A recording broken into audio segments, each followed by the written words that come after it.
life that is pleasing to God. And walking by the Spirit is to watch and admit your weakness. Walking by the Spirit is aligning your will to God's will. Walking by the Spirit is living with a pure and clean heart. Walking by the Spirit is keep relying on Him always. That's the secret to have a pleasing life sa harapan ng Panginoon. So I say, walk by the Spirit. Huwag mo nang pansinin yung sarili mo. The needs of your flesh is just for this time. Kung ikaw ay nagugutom, ngayon lang yan. Darating araw na hindi ka na magugutom. Kung ngayon ikaw ay may sakit, dito lang yan sa mundong ito. We are looking forward dun sa time na kasama natin ang Diyos. Wala nang sakit. Kung ngayon ang iyong puso ay sugatan, durog, wala nakakita, on the outside you're okay, yung buhay mo okay, pero marami kang paghihinag, dito lang yan sa mundong ito.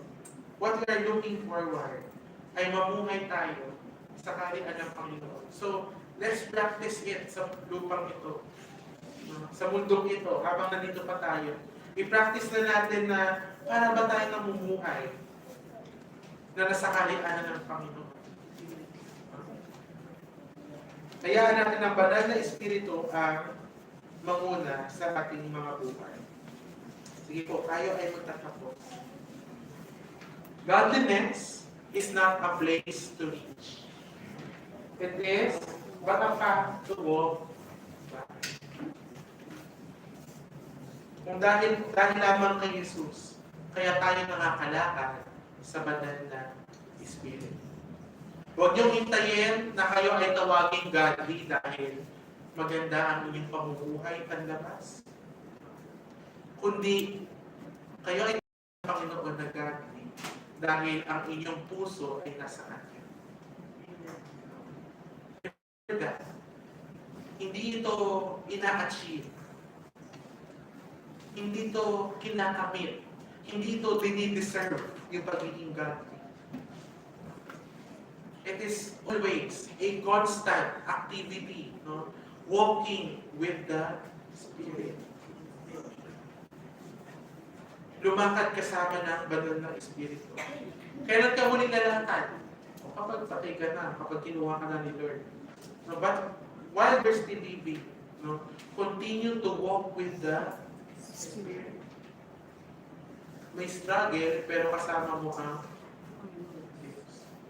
Doon mo sabihin, kasama ko ang Diyos. The Spirit will empower us, will make us godly, will make us having a life that pleasing the Lord. Let's pray. Lord, thank you for your word. Thank you for your encouragement to us. Thank you for the Holy Spirit, Panginoon, that is living in us, Panginoon. Yes. Lord, apart from you, we are nothing. Apart from you, we are struggling, Panginoon. Yes. Kung kami lang, Panginoon, ang mabubuhay para sa aming mga sarili, Panginoon, malamang sa malamang gagawin lamang namin kung ano ang nakakaligaya para sa amin, Panginoon. Ngunit, Panginoon, turuan niyo kami, bigyan niyo kami, Panginoon, ng puso na umaasa sa iyo, Panginoon, puso na alamin kung ano yung pagustuhan mo sa aming buhay, Panginoon. And we also pray, Panginoon, that you reveal to us kung ano ang nais mo sa aming buhay, Panginoon. Lord, kung ano man ang pinagdadaanan namin sa buhay ngayon, Panginoon, aming itinataas sa iyo, Panginoon. Mga problema sa pera, sa sakit, sa relationships, Panginoon. Mga ugali, Panginoon, tinataas namin sa iyo, Panginoon. Dahil hindi namin ito magagawa kung hindi sa tulong mo, Panginoon. Hindi namin kaya magbago, Panginoon, kung hindi sa tulong mo, Panginoon. Nawa ang iyong salita ang magbunga sa aming mga puso, Panginoon. At kung kami, Panginoon, ay magkamali, madapa, Panginoon, turuan niyo kami, Panginoon, na sa iyo lang ulit kumapit, sa iyo lang ulit umasa, Panginoon. Salamat, Lord, sa iyong kabutihan sa aming, Panginoon. Sa pangalan